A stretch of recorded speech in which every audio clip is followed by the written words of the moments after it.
And now it's time for the Insiders with Chuck Chvala and Scott Jensen, sponsored by the Wisconsin Counties Association and Michael Best Strategies.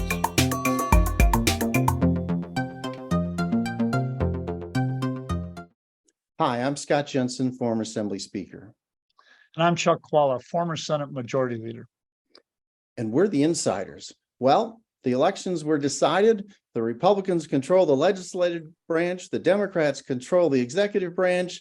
And that means lots of decisions are going to bubble up to the nonpartisan Wisconsin Supreme Court. And there's a race coming up. It's going to be a big race. Chuck, you've been telling us why the stakes are so high for this April 2023 election to the Wisconsin Supreme Court. Well, what's happened is that our Supreme Court has become a partisan body, and right now it's controlled 4-3 by the conservatives / Republicans. In this race, Pat Roggensack is retiring, so it will be for the marbles. And if the Democrats are able to win, or if the progressives are able to win, and we may as well call them Democrats and Republicans, this will change things dramatically. Number one, there may be differences in terms of what the new court will say in terms of the separation of powers issue, which may give more power back to the gubernatorial side and the executive branch and away from the legislative branch. Probably the most important thing is that if the progressives win here, there will be redistricting and we will get rid of the most partisan gerrymander in the state. And I believe that that will happen and will give an opportunity for voters in a 50-50 state, or maybe even a slightly blue state, to be able to elect majorities in the Senate and the Assembly, which is not possible under this current thing. We had a great election, and it was slightly Democratic, and Democrats lost seat. That tells you how awfully partisan gerrymander is out there. By the way, the other canary in the coal mine for Republicans on this race in the spring is in Waukesha County. Governor Evers got 10% more than he did in the previous 2018 election. If the suburban Milwaukee suburbs come back a little, just stay that close with Democrats, this election in the spring will go to the progressive. It will dramatically change Wisconsin politics for the next decade and perhaps for decades beyond. Well, you've laid out the big issues that could go before the Wisconsin Supreme Court and why this race is going to be so crucial for deciding the future direction of Wisconsin and probably some issues at the national level as well. The Democrats have two candidates already in this race, both progressives, one from Dane County, one from Milwaukee County. Traditionally, I would say that probably gives the Dane County progressive the leg up in a statewide primary.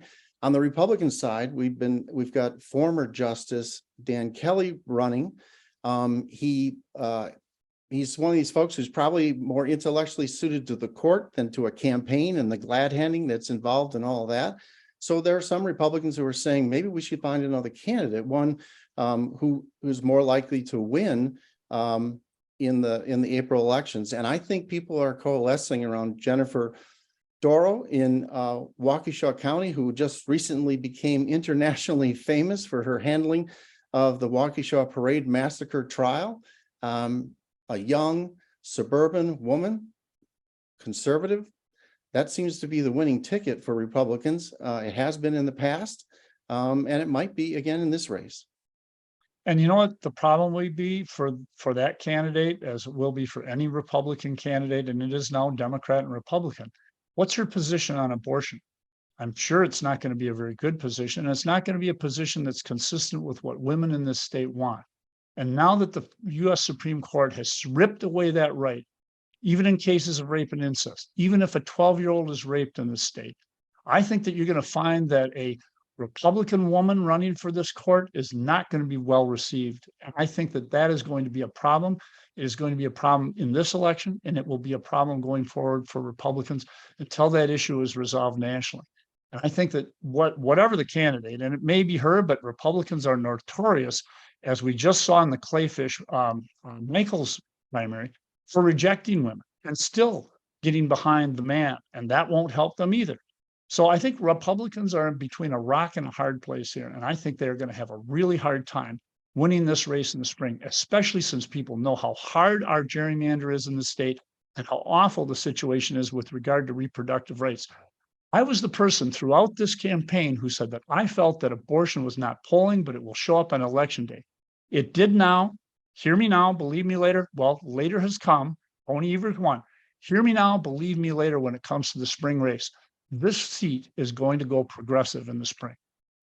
Well, I'd make two counterpoints to that. First of all, on the Republican side, when we have nominated conservative women for the court, they have won. When we have nominated conservative men for the court lately, they have not won. So I think we will probably try to stick with a winning formula there.